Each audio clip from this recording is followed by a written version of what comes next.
Funny, isn't it? How you spend your whole life telling stories about things that go bump in the night, things that crawl out of the shadows, and then one day, it all just happens to you. I'm Mark, you probably know my channel, Nightmare Nexus.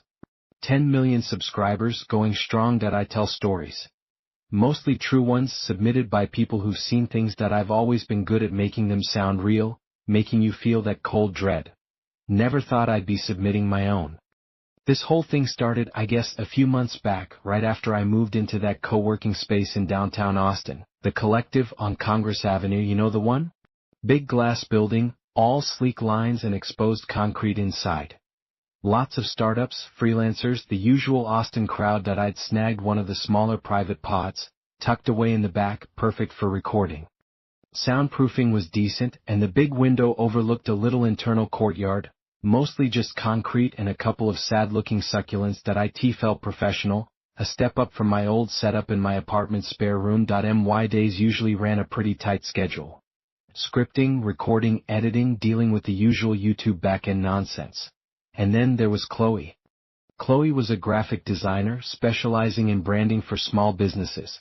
She had a pod a few doors down from mine, and we'd met at one of the Collective's networking happy hours. Mostly just an excuse for everyone to drink craft beer and pretend they weren't lonely. She was striking. The kind of striking that makes you do a double take and then try to act casual. She had this cascade of dark, almost black hair that usually fell in soft waves around her shoulders, sometimes pulled back in a messy bun that still managed to look effortlessly chic. Her eyes were a deep hazel, framed by long dark lashes, and when she smiled, which was often, it crinkled at the corners in a way that just melted you. But it was her mouth, I think, that always drew my gaze. Full, glossy lips, often stained a subtle berry or rose, with a natural pout that made them look perpetually soft and inviting, and her cheekbones, sharp and defined, gave her face a sort of elegant severity that was constantly softened by her easy laugh. She often wore these simple, fitted tops, sometimes a soft cotton tee, sometimes a delicate silk blouse, that always seemed to hug her frame just right, outlining the gentle curve of her breasts, not overtly, not in a way that screamed for attention, but in a way that just was. In my eyes, they'd lingered. I couldn't help it. We fell into a routine pretty quickly. Coffee runs, shared lunches from the food trucks outside, sometimes an impromptu brainstorming session about a new logo or a story idea. I enjoyed her company. More than enjoyed, probably, there was this undercurrent, this hum of unspoken possibility between us, at least on my end. I'd catch her looking at me sometimes, a quick, almost shy glance, and my heart would do a little stutter. I'd imagine reaching out, just brushing her arm, seeing if that spark was real, but I always held back. Too professional, too scared of ruining what we had. One afternoon, I was struggling with a script. It was a true story about a haunted lighthouse keeper, and I just couldn't nail the ending. I was pacing my pod, running a hand through my hair, when Chloe poked her head in. She was wearing these dark wash jeans that hugged her hips like a second skin, making her legs look long and shapely, and a loose-fitting cream sweater that still managed to hint at the curves beneath. She leaned against the doorframe, one hand on her hip, and her movements were always so fluid, so graceful that I noticed the way her jeans pulled taut across her thighs as she shifted her weight, the subtle sway of her hips. It was distracting, to say the least. "Rough day in the horror factory?" she asked, a playful smirk on those perfect lips. "You have no idea," I sighed, gesturing to my screen. "Lighthouse keepers and their damned existential dread. I need a fresh perspective. Or maybe just a distraction." She chuckled, a low, throaty sound that made something clench in my gut. "Well, I just finished up a client presentation. How about we grab a coffee?" My treat. "Sounds like salvation," I said, grabbing my wallet. As I stood up, she stepped aside, and for a split second, her arm brushed against mine. A jolt, a static electricity spark that wasn't static electricity. I caught a whiff of her perfume. Something light and floral, with a hint of something deeper, almost musky. It was intoxicating. I found myself imagining what it would be like to just pull her closer, to feel the warmth of her body against mine. The thought was quick, intrusive, and I instantly felt a flush of guilt. She was a friend, a colleague.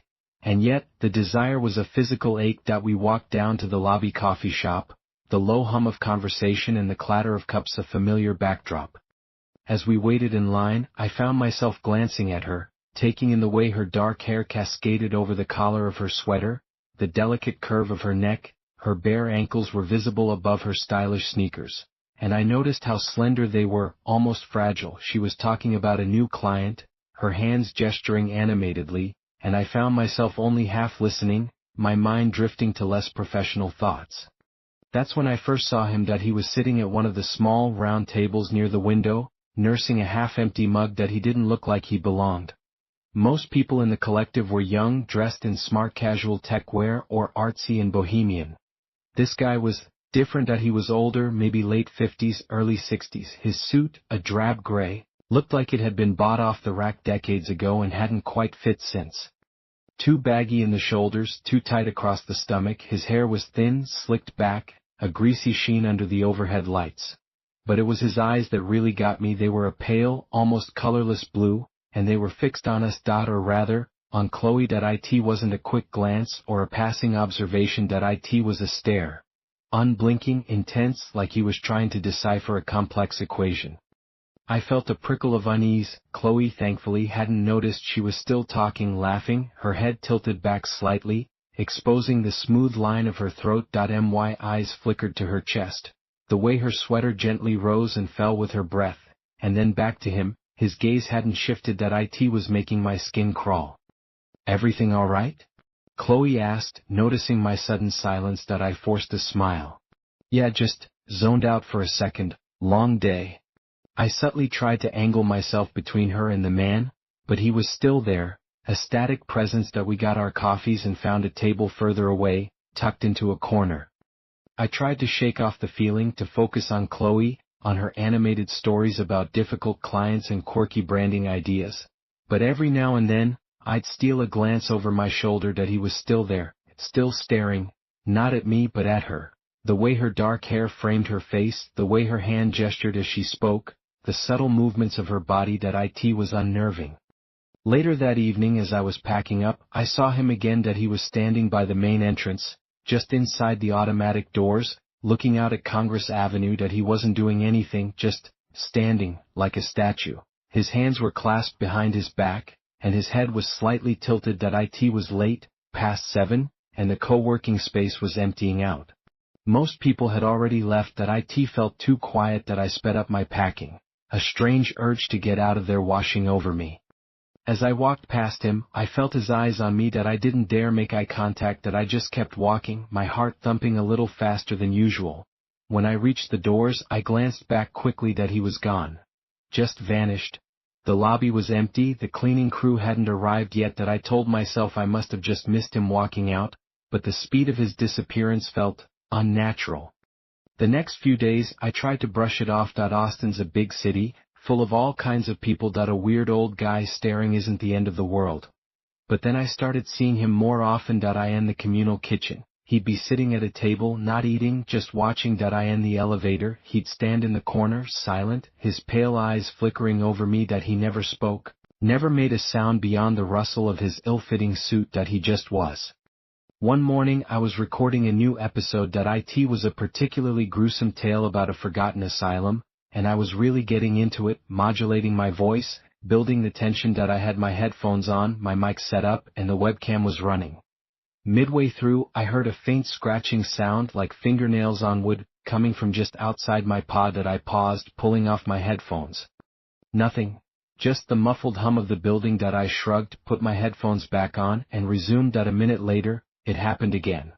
Louder this time. A distinct scrape, scrape, scrape, right outside my door. I pulled off my headphones again, my heart starting to pound. I stared at the door. Silence. Complete, utter silence. Even the usual background hum seemed to have vanished. It felt too long, that silence. Too heavy. I got up, slowly, and peered through the small frosted glass panel in my door. I couldn't see anything. I hesitated, then carefully opened the door a crack. The hallway was empty, perfectly clean, perfectly silent. A chill ran down my spine. I checked the floor, thinking maybe something had fallen.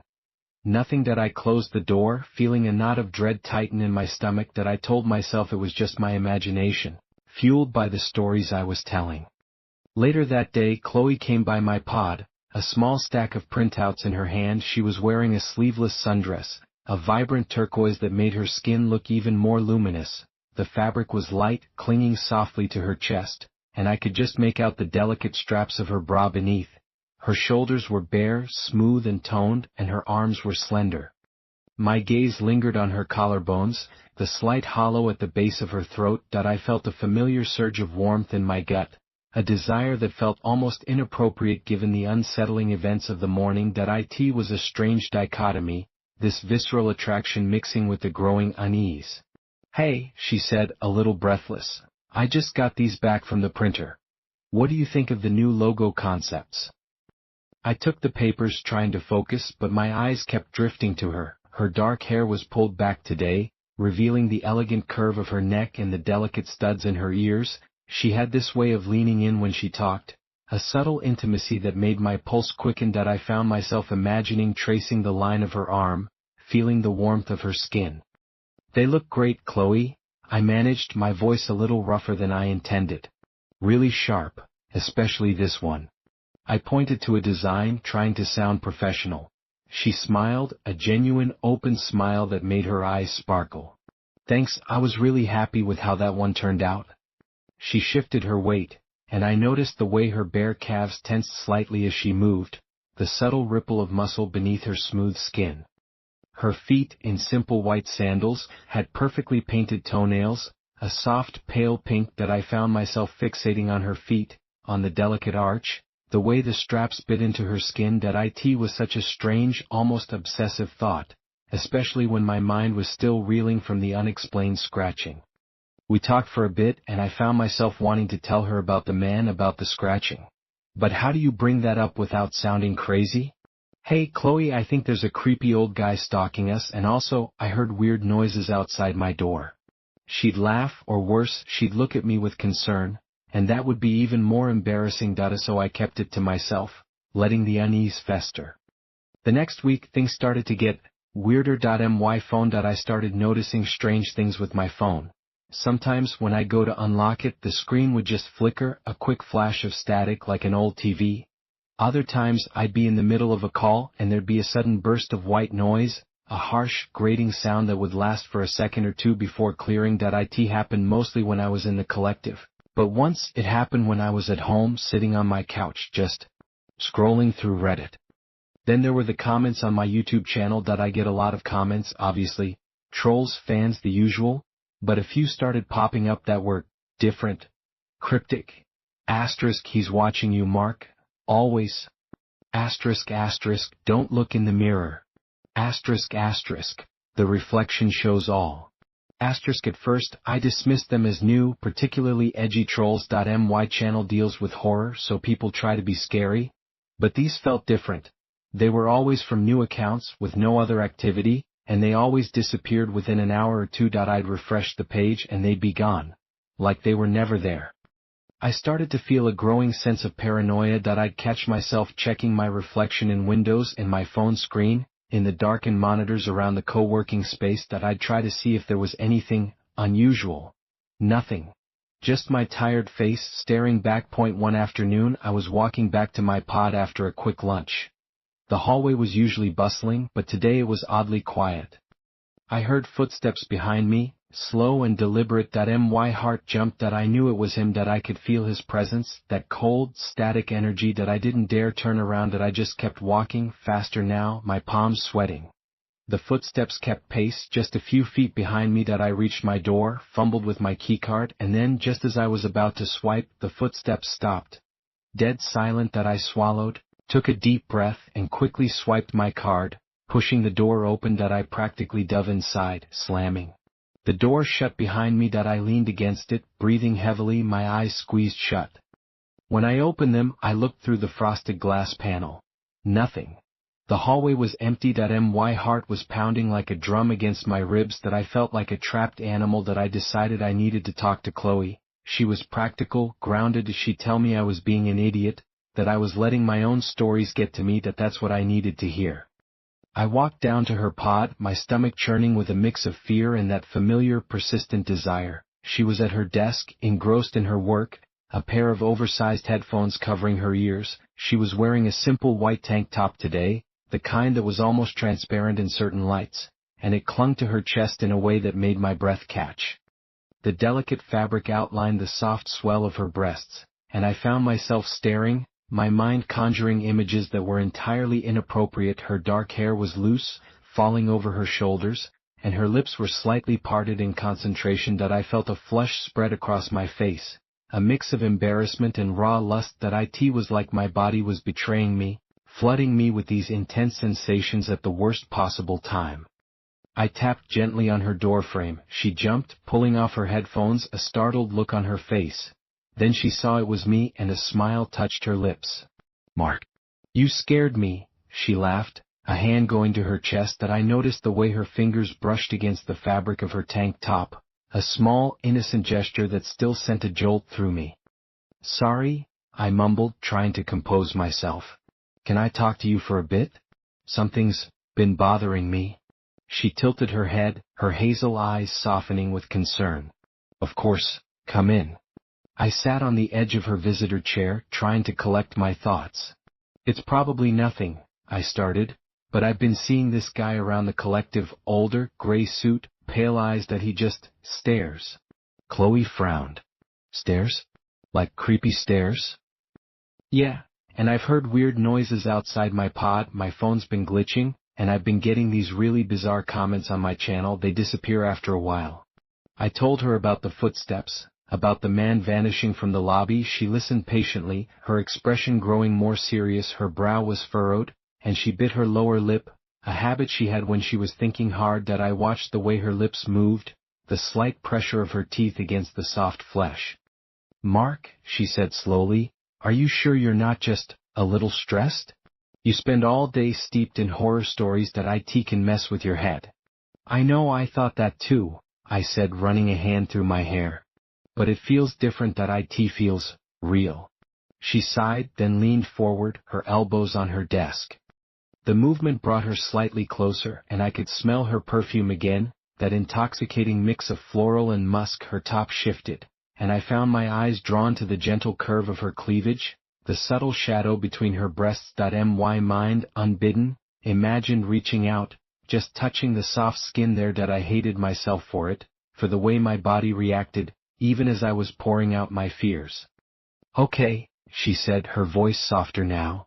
"Tell you what, that I'll keep an eye out for him. Describe him again." I gave her a detailed description, emphasizing his pale eyes and the ill-fitting suit. She nodded, her expression still concerned. "And if you see him, or if anything else weird happens, you tell me immediately. Okay?" "Okay," I said, feeling a small measure of relief. Just talking about it helped, even if she thought I was crazy. Over the next few days I felt a little better. Chloe seemed to be taking it seriously. That she'd occasionally text me, asking if I'd seen anything that I hadn't, not directly. But the sense of being watched, that pervasive chill, it never really went away. The glitches on my phone continued, the static bursts more frequent.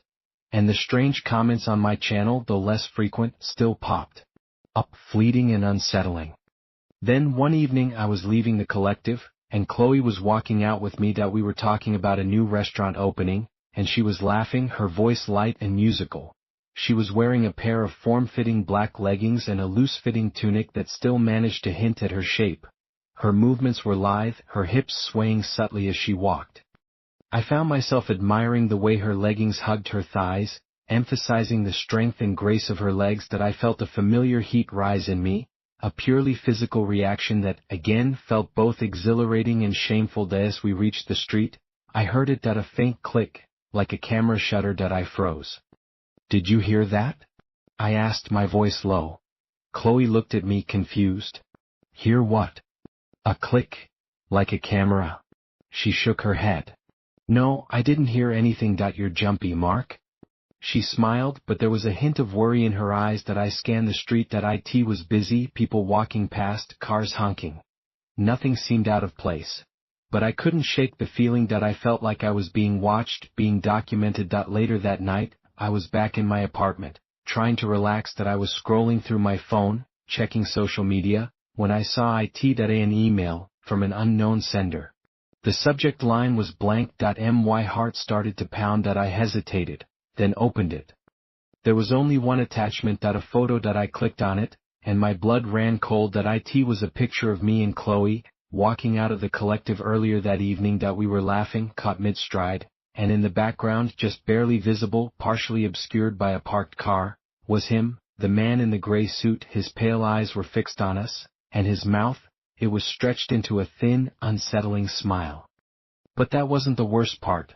The photo was zoomed in, almost imperceptibly, on Chloe, specifically on her hips, on the way her leggings hugged her. It was a subtle detail, but it was enough to make my stomach churn with disgust and a fierce, protective anger. Someone had taken this photo. Someone was watching us. Someone was fixated on her, and I knew exactly who. I stared at the photo, my hands shaking. The desire I'd felt earlier, the lustful thoughts, they curdled into something ugly and cold. This wasn't just my paranoia anymore. This was real. This was an invasion. I immediately called Chloe. She picked up on the second ring, her voice a little sleepy. "Hey, what's up? Everything okay?" "No, Chloe, everything is not okay," I said, my voice tight with fear and anger. "I just got an email. A photo. Of us, leaving the building tonight, and he's in it, the man I told you about." A beat of silence, then, "What? Are you serious?" Her voice was sharp now, fully awake. "Dead serious, and it's focused on you, Chloe. On your body." I didn't want to elaborate, didn't want to say the word hips, or thighs, and make her feel even more violated. "Oh my God," she whispered. "Mark, that's terrifying. Are you sure it's him?" "It's him," I confirmed. "The suit, the eyes. It's him," and I heard a click when we were walking out. He must have taken it then. "What do we do?" she asked, her voice trembling slightly. "I don't know," I admitted. "I don't know who this guy is or what he wants. But we need to be careful, extremely careful." We talked for another hour, trying to come up with a plan. Report him to the collective management? Go to the police? But what proof did we have, really? A blurry photo, some disappearing comments, and my word against a silent, unidentifiable man. It felt like we were screaming into the void. The next day, I didn't go into the collective. I couldn't.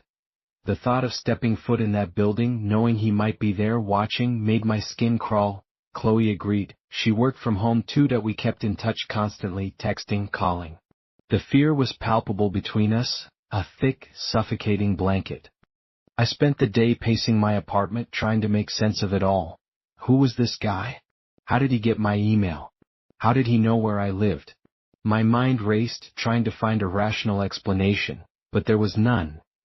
That evening, I decided to try and distract myself. I had a new video scheduled to go live, a deep dive into the folklore of shadow people. It was already edited, just needed a final check and the usual pre-stream banter. I figured a live stream would be a good way to feel normal again, to connect with my audience, to escape the creeping dread. I set up my gear in my home studio, a small, acoustically treated corner of my living room.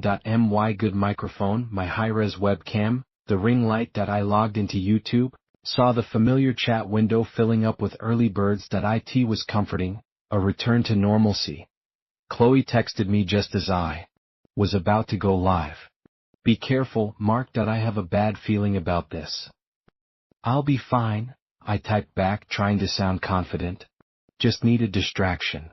I took a deep breath, adjusted my webcam, and hit the Go Live button. "Hey everyone, Mark from Nightmare Nexus here," I started, forcing a smile. "Hope you're all doing well tonight. We've got a really fascinating one for you today, diving into the terrifying world of shadow figures. But first, let's say hi to some of you in the chat." I read out a few names, answered a couple of questions, tried to project my usual calm, slightly eerie persona. But inside my stomach was a coiled knot of nerves. Every flicker of my desk lamp, every creak of the old building made me jump. As I launched into the story, I could feel myself getting into the flow, the familiar rhythm of storytelling taking over. My voice deepened, my gestures became more animated. I was almost forgetting the man, the photo, the fear. Almost. Then the comments started to change. Asterisk, "Who's that behind you, Mark?" Asterisk, asterisk, "Dude, check your reflection." Star. Asterisk, is that part of the story? That face in your glasses? Asterisk asterisk, look at his left lens. Asterisk, my heart seized in my chest that I tried to ignore them, to focus on the script. Trolls.it had to be trolls. They knew I was scared, they were messing with me, but the comments kept coming, growing more frantic, more insistent. Asterisk, it's not him.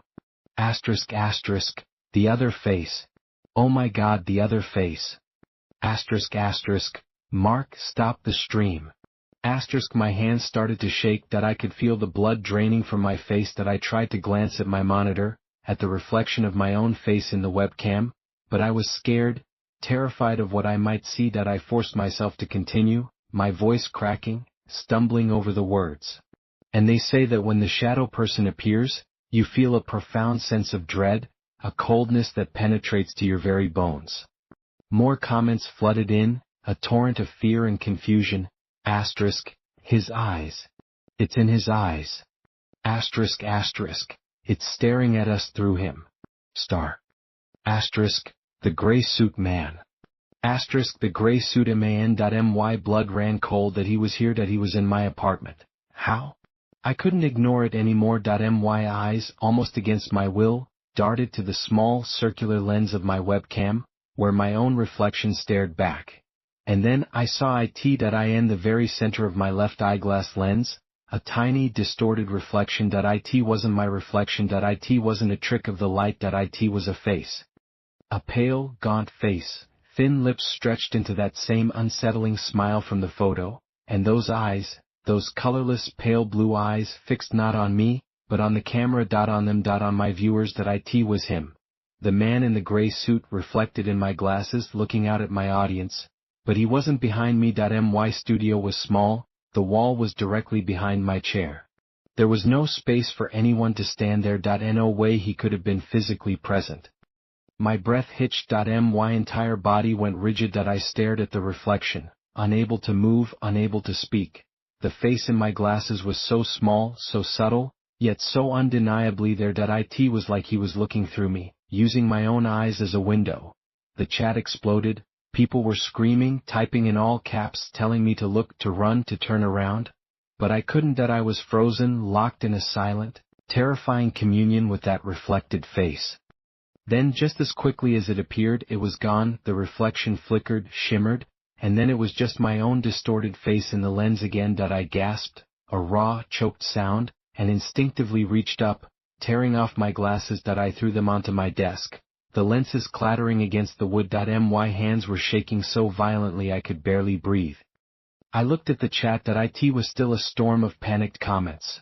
Some people were demanding to know what happened, others were saying they saw it, others were calling it a sick prank. That I couldn't speak, that I couldn't even think. My heart was slamming against my ribs, a frantic bird trapped in a cage. My throat was dry, my mouth tasted like ash.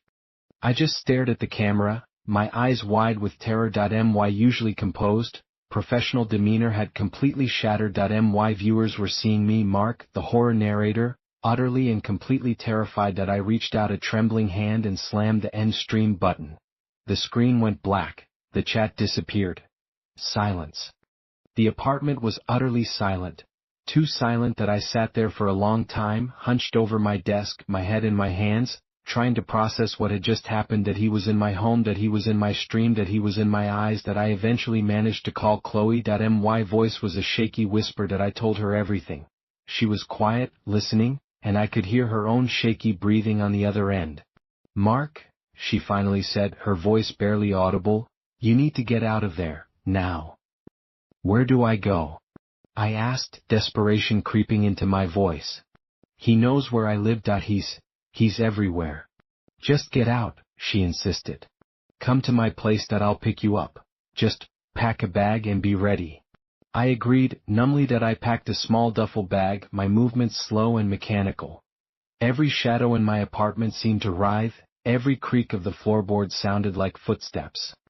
I kept glancing at my glasses, lying discarded on my desk, as if expecting the face to reappear. Chloe arrived 15 minutes later. She looked pale, her eyes wide with fear. She was wearing a thick hoodie, her hair pulled back, no makeup. She looked vulnerable, and my protective instincts flared. pushing aside my own terror for a moment that I wanted to hold her, to shield her from this madness, that I wanted to feel her warmth, her presence to ground me.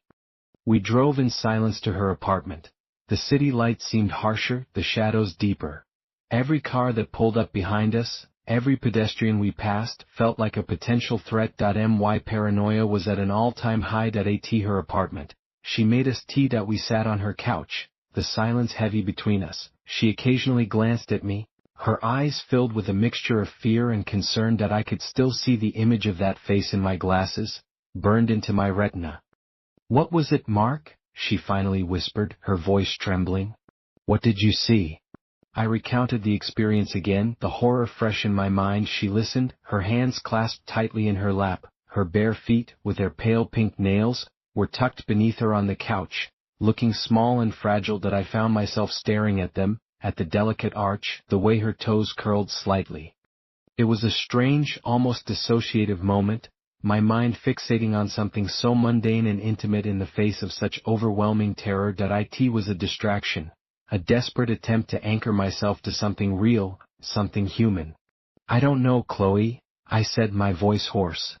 "I don't know what it was. It wasn't behind me. It was in the reflection, like he was looking through me, like he was me."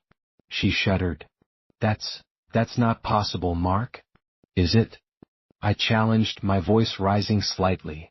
"After everything else? The photo, the comments, the noises, him vanishing? What is possible anymore?" We didn't sleep much that night. We stayed up, talking in hushed tones, trying to make sense of the incomprehensible. We tried to find some rational explanation, some logical thread to pull, but there was none. The next few days were a blur of fear and anxiety. I stayed at Chloe's, afraid to go back to my own apartment. We reported the incident to the police, but as expected, they were sympathetic but ultimately helpless. No physical evidence, no identifiable suspect, just a terrified man's increasingly outlandish story. The collective management just offered to change my pod, or let me out of my lease.